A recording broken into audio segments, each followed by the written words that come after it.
ചരിത്രപ്രസിദ്ധമായ ആറന്മുള പാർത്ഥസാരഥിയുടെ വള്ളസദ്യയ്ക്ക് തുടക്കം. ആദ്യ ദിനം ക്ഷേത്ര സന്നിധിയിലേക്ക് എത്തിയത് 7 പള്ളിയോടങ്ങളാണ്. ചടങ്ങിൽ മന്ത്രിമാരായ വീണ ജോർജ്, ഗണേഷ് കുമാർ എന്നിവർ പങ്കെടുത്തു. ആറന്മുള പാർത്ഥസാരഥി ക്ഷേത്രത്തിൽ നിന്നും എം മനോജ് തയ്യാറാക്കിയ റിപ്പോർട്ടിലേക്ക്.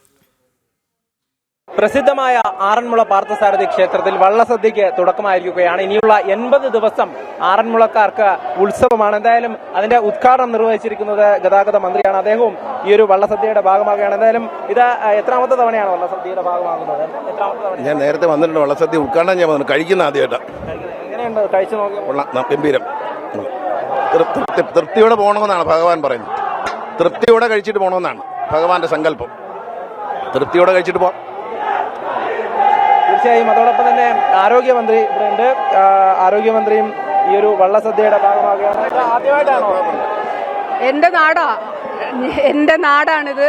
ആദ്യമല്ല, എല്ലാ വർഷവും ചെറിയ കുട്ടിയായിരിക്കുമ്പോൾ മുതൽ വള്ളം കളിക്കെത്തും. പിന്നെ ഈ കഴിഞ്ഞ 9 വർഷം ഇതിന്റെ ഭാഗമാണല്ലോ ഞാൻ. അപ്പൊ എല്ലാ വർഷവും അത് തന്നെയാണ്. MLA ഉൾപ്പെടെയുള്ള ജനപ്രതിനിധികൾ ഇവിടെയുണ്ട്. അതോടൊപ്പം തന്നെ പോലീസ് ഉദ്യോഗസ്ഥർ എല്ലാവരും ഈ ഒരു വള്ളസദ്യയുടെ ഭാഗമാകുകയാണ്. എന്തായാലും നമുക്കിപ്പോൾ BJP നേതാക്കളെ ഉൾപ്പെടെ ഇവിടേക്ക് കാണാം. എന്തായാലും ഈ ഒരു വള്ളസദ്യയുടെ ഭാഗമാകുന്നത് കാലങ്ങളായി തന്നെ അങ്ങനെ തുടരുകയാണ്.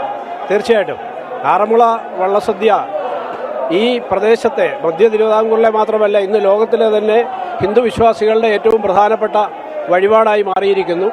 ഇതിനോടനുബന്ധിച്ച് തന്നെയാണ് തൃക്കൊടിത്താനവും തിരുവമ്പണ്ടൂരും തൃപ്പുലിയൂരും തിരുച്ചിറ്റാറ്റും തിരുവാറന്മുളയും എല്ലാം ചേർന്നിട്ടുള്ള ഈ തീർത്ഥാടകര് KSRTCയുടെ നേതൃത്വത്തിൽ കൂടി ഇന്നിവിടെ എത്തിയിട്ടുണ്ട്. അപ്പോൾ KSRTC മന്ത്രിയെല്ലാം വന്നതുകൊണ്ട് ഇന്നത്തെ ആ ചടങ്ങുകൾക്കും വളരെ പ്രാധാന്യം ഉണ്ടായിട്ടുണ്ട്.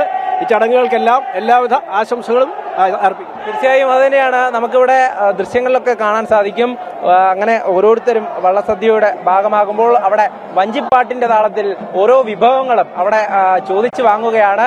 പള്ളിയോടത്തിൽ വന്ന ഓരോ കരക്കാരും അങ്ങനെ ഈ വള്ളസദ്യയുടെ ഭാഗമായി വഞ്ചിപ്പാട്ടിന്റെ താളത്തിൽ അങ്ങനെ ഈ സദ്യ ഉണ്ണുമ്പോൾ നമുക്കത് ദൃശ്യങ്ങളിലൂടെ കാണാൻ സാധിക്കും. എന്തായാലും ഈ ആറന്മുളയെ സംബന്ധിച്ചിടത്തോളം ഏറെ ശ്രദ്ധിക്കപ്പെടുന്ന ഒരു വഴിപാട്, അതായത് ഏറ്റവും വലിയ വഴിപാട് തന്നെയാണ് പാർത്ഥസാരഥിക്ക് ഏറ്റവും കൂടുതൽ ഇഷ്ടപ്പെട്ട വഴിപാട്. അത് തന്നെയാണ്. ഓരോ വഴിപാടുകാരും ഇവിടെ വിഭവങ്ങളുമായി എത്തും. 64 പരം വിഭവങ്ങളാണ് ഇവിടെ ഓരോ ഇലയിലും വിളമ്പുന്നത്. അതിന്റെ ഭാഗമാകുന്ന ഈ പള്ളിയോടത്തിലെത്തിയ ഓരോ കരക്കാരെയുമാണ് നമ്മൾ കാണുന്നത്. എന്തായാലും ഇത്തവണത്തെ ഈ വള്ളസദ്യക്ക് തുടക്കമായിരിക്കുന്നു. ഇനിയുള്ള ദിവസങ്ങളിൽ ഈ വള്ളസദ്യയുടെ ഭാഗമാകാൻ ലക്ഷങ്ങളാണ് ഇങ്ങോട്ടേക്ക് എത്തുക. KSRTC ഉൾപ്പെടെ പ്രത്യേക സർവീസ് ഇങ്ങോട്ടേക്ക് അനുവദിച്ചിട്ടുണ്ട്. അതോടൊപ്പം തന്നെ ഇനി വരാൻ പോകുന്ന ജലമേളയ്ക്ക് ഒരു തുടക്കമെന്ന വണ്ണം തന്നെയാണ് ഈ ഒരു വള്ളസദ്യ ഇവിടെ ആരംഭിച്ചിരിക്കുന്നത്.